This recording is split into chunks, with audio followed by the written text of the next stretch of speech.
Me, 30 male. With my wife, 27 female of 5 years. She has a date tomorrow night, and she doesn't know I know everything.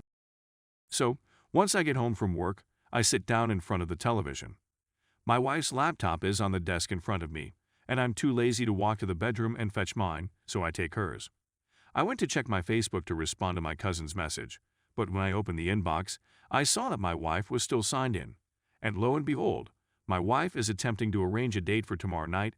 Fantastic. This soldier, let's call him Stan, is 32 years old and grew up in the same town as she did, but I believe they just had a passing acquaintance. So our beautiful wifey arrives home about an hour after me and immediately begins discussing our weekend plans. My friends from my hometown want to get together tomorrow night. Stan, his sister Jessica, and Sam, a young lady. I'm not sure whether I want to go yet, but it's all right if you don't, since they're all from my boring hometown. Then she quickly begins making arrangements for Saturday and Sunday. I waited for her to finish before saying that I wouldn't mind accompanying her, especially since I'd like to meet her friends or friends. She goes on for a short while about how dull it would be and how I go to bed very early, so I could be cranky. I wake up early for my job. I keep insisting that I would love to travel, but she changes the subject since she is pretty certain she will not go. When she began watching television, I informed her that I needed to borrow her laptop for my fantasy football league, so I could see any new developments with her date. Then his message arrives, and she swaps phone numbers, casually only a few feet away from me. She used the FB app on her phone, and I couldn't see the screen, but I could see everything on her PC. Now, I don't want to approach her directly since she'll come up with some nonsense explanation. I'm curious to see what excuse she'll come up with tomorrow, so she can go outside and leave me at home.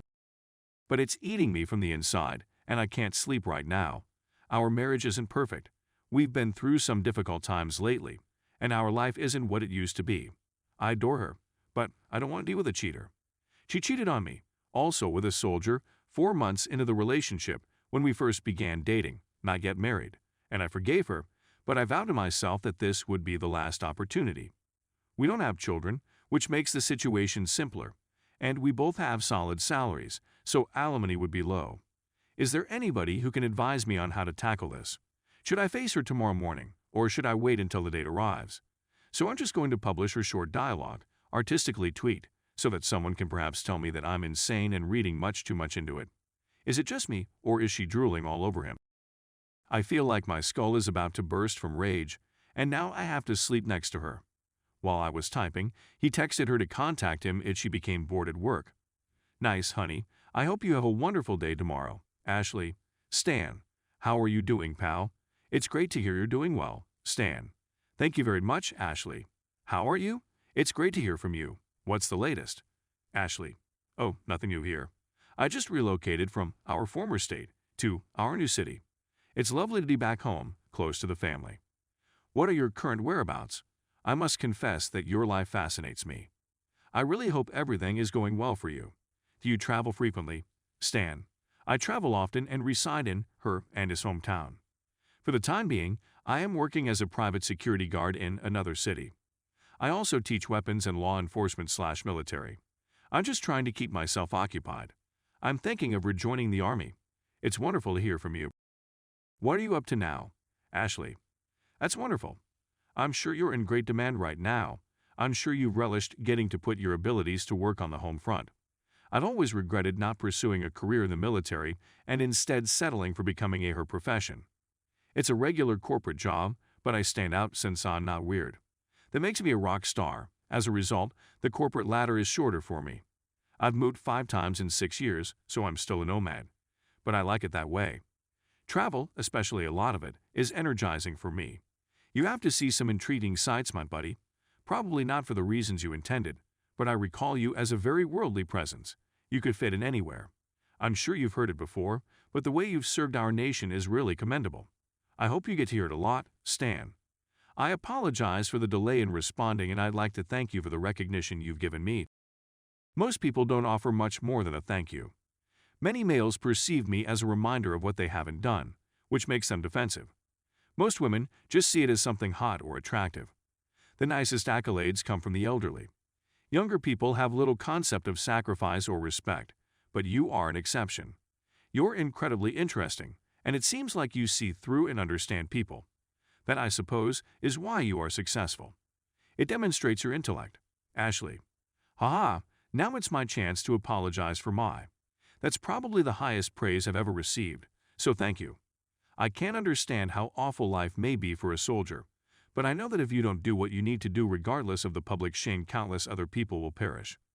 That's what the news doesn't show in their video, and what the general public doesn't understand. What you people do is the most selfless thing on the planet, and I can't think of a more respectable yet tougher life to live. I'll always be envious of your ability to live with such passion and purpose. There are a very small number of individuals that deal with that suffering, and I hope that if you ever want to speak to someone or need someone to say thank you again, please keep my information in mind. I wish I had spent more time with you when we were younger, but I don't see why we can't be excellent friends today. Stan. Thank you so much, Ashley. You were usually a happy person with a wide grin, and of course, you were quite attractive. Today, smile and have a wonderful day. When this concert is over, I'll be in our new city to visit my brother, and maybe we can meet for some drinks and shoot the together, Ashley. You have no idea how much it would please me. You best tell me, because I'll take it personally. You look after yourself, Stan. I will certainly notify you. Take care of yourself, and I'll see you soon. My brother resides in half an hour's distance. Where do you live? Ashley. I am now located in a particular area of our city. It is located across the river from downtown, about 30 minutes away from his brother's house. Everything in our city takes roughly a half hour, I've discovered, Stan. That is quite accurate. Are there any nice bars up that way? I enjoy the particular neighborhood. Ashley. Yes, I'm very near to specific location. But I'm attempting to learn about the local dive bars. The more local, the better. Stan. I may know of a couple you'd enjoy.